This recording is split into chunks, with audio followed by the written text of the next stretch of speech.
부모님이 치매로 입원해서 간병인까지 썼는데 가입한 간병인 보험에서 보험금을 전혀 받지 못한다면 어떨까요? 보험료는 꼬박꼬박 냈는데 말이죠. 이런 일은 실제로 나한테도 똑같이 벌어질 수 있습니다. 간병인 보험은 얼마짜리를 들었느냐가 아니라 어떻게 그리고 어떤 상품을 들었느냐에서 갈리거든요. 그 차이를 만드는 게 오늘 알려드릴 딱 5가지입니다. 간병인 보험 가입 전 반드시 확인할 5가지. 첫째, 간병인 보험에서 요양병원 보장이 핵심인 이유. 둘째, 365일 보장과 체증형 둘 중 어떤 방식이 더 유리할까요? 셋째, 가족이 간병하면 보장되지 않는 회사. 이렇게 걸러내세요. 넷째, 8시간 미만 간병 시 보장이 안 될 수 있다? 다섯째, 치매 보장이 빠진 보험사는 가입 전 이렇게 확인하세요. 이 5가지만 알고 가입해도 나중에 왜 안 나오냐고 보험사랑 다툴 일은 없을 겁니다.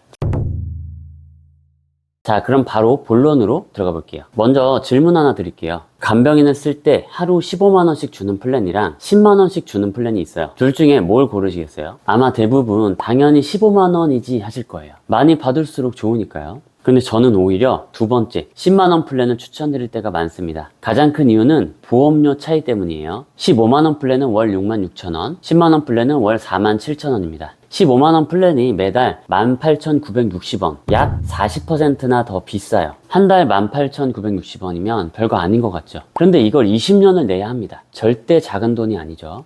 그래도 15만원 플랜이 더 안전한 거 아닌가요? 이렇게 생각하실 수 있는데 꼭 그렇진 않습니다. 사실 진짜 중요한 건 요양병원이거든요. 어딘가 크게 아프면 오래 입원하고 싶어도 요즘 큰 병원은 1, 2주만 지나도 퇴원을 권유하기도 하는데요. 그래서 퇴원하고 나서 요양병원으로 옮겨 장기 입원을 하는 경우도 많이 봤습니다. 실제 사례 하나 말씀드릴게요. 이 여성분은 허리랑 관절 통증 등으로 요양병원에 무려 263일간 입원을 하셨어요. 뭔가 큰 병이 있어서 입원하신 것도 아니에요. 그런데 요양병원에서 보통 2에서 4인실의 경우도 공동 간병인을 사용하는 경우가 많거든요. 공동 간병인이란 쉽게 말해 한 명의 간병인이 여러 환자를 같이 돌보는 형태예요. 비용을 n분의 1로 해서 줄이기 위함이죠. 그런데 실제 설계안을 보시면 두 플랜 모두 요양병원은 하루 최대 6만원까지만 가입이 가능합니다. 정작 제일 오래 머무는 곳인데 왜 하필 6만원까지만 막아놨을까요? 보험사가 한도를 낮췄다는 건 그만큼 오래 입원한다는 걸 알기 때문 아닐까요? 결국 일반 병원 15만원, 10만원 이 차이는 커 보여도 정작 오래 머무는 요양병원에선 둘 다 어차피 6만원으로 똑같아지는 거죠. 물론 보험료 여유가 되신다면 15만원 플랜이 제일 든든합니다. 다만 보험은 혹시 모를 상황에 대비하려고 드는 거잖아요. 매달 너무 부담돼서 몇 년 뒤 해지해버리면 정작 필요할 때 아무것도 안 남습니다. 그래서 부담 없이 오래 유지할 수 있는 금액으로 가입하는 게 좋습니다. 근데 여기서 이런 질문 하실 수 있어요. 그럼 요양병원에만 초점을 맞춰서 가입하면 되는 거죠?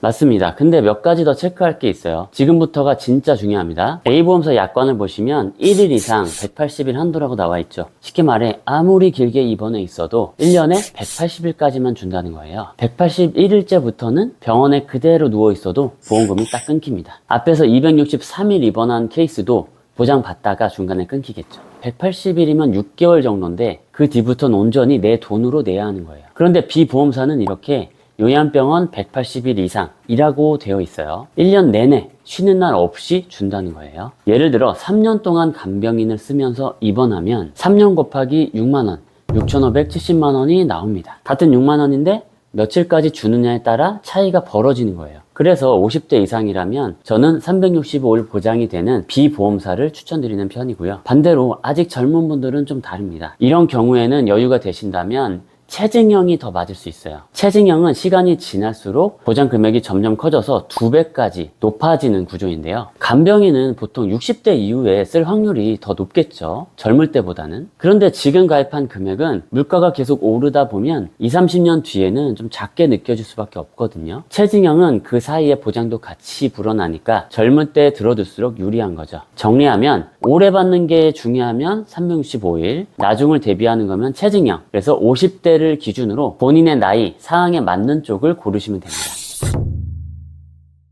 일부 보험사는 가족이 간병하면 보험금이 안 나오는 경우가 있어요. 사진을 보시면 간병인의 범위를 간병업체에 소속되어 급여를 받는 사람 2번, 간병 관련 사업자로 등록된 사람 이렇게만 인정하는 회사가 있거든요. 그러니까 배우자나 자녀가 직접 병원에서 간병하고 가족이 했으니 간병일당 주세요 하는 건 여기 해당이 안 됩니다. 심지어 어떤 회사는 아예 약관에 가족을 간병인으로 사용한 경우는 제외합니다 라고 못 박아놨어요. 근데 현실을 생각해 보세요. 아이가 입원을 하면 엄마가 붙어 있고 내가 아프면 배우자가 옆에 있잖아요. 다른 사람을 부르기 전에 가족이 먼저 간병하는 경우도 많지 않을까요?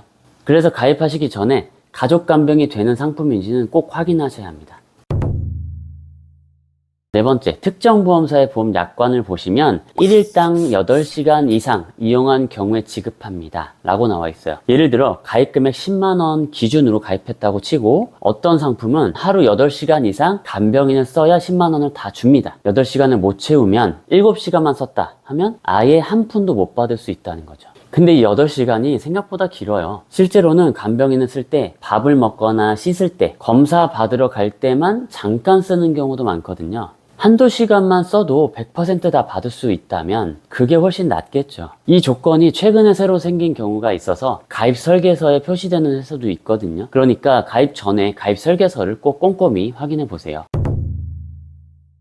치매 보장이 빠진 보험사 걸러내는 방법. 이 사진은 특정 보험사의 간병인 보험 약관인데요. 보험금을 안 주는 면책사항 1번에 정신 및 행동장애 F00 코드부터 F99 코드가 들어가 있죠. 이 중에서 F00부터 F03에 치매가 포함됩니다. 즉 치매로 간병인을 써도 보험금이 안 나올 수 있다는 거예요. 반면 비보험사 약관은 치매를 제외한 이라고 되어 있죠. 이 문구 하나 차이로 치매 간병이 되기도 하고 안 되기도 합니다. 생각해보면 간병인 제일 많이 쓰는 상황이 바로 치매일 수도 있잖아요. 정작 제일 필요한 순간에 안 나오면 그 보험은 반쪽짜리가 아닐까요? 그래서 치매 보장은 꼭 체크하셔야 합니다. 그런데 이 내용은 설계서에는 안 나오고 보험 약관에만 적혀 있는 경우가 많거든요. 가입할 때 설계사에게 약관의 해당 부분을 캡처해서 보내달라고 요청하시는 것도 좋은 방법입니다. 자, 이렇게 5가지 체크리스트 설명드렸는데 마지막으로 상담할 때 단골로 나오는 질문 하나만 짚고 갈게요. 정말 중요하거든요. 직접적인 치료라는 문구 있는 회사는 피하라던데 맞나요? 라고 많이 물어보시는데요. 결론부터 말하면 사실이 아니에요. 제가 해당 회사의 본사에까지 확인하고 말씀드리는 건데요. 사실 이건 암보험이랑 헷갈려서 나온 얘기예요. 암 직접치료 입원 일당이라는 보험 항목은 암 후유증으로 인한 입원은 지급이 안 될 수 있어요. 근데 그걸 간병인 입원 일당에도 그대로 갖다 붙인 거죠. 특정 보험사의 간병인 사용 입원 일당 약관에는 질병의 직접적인 치료를 보장한다고 되어 있는 건 맞습니다. 근데 원인을 암으로 콕 집은 게 아니라 질병 전체로 넓게 잡은 거거든요. 암 후유증도 질병이니까 보상됩니다. 걱정 안 하셔도 돼요.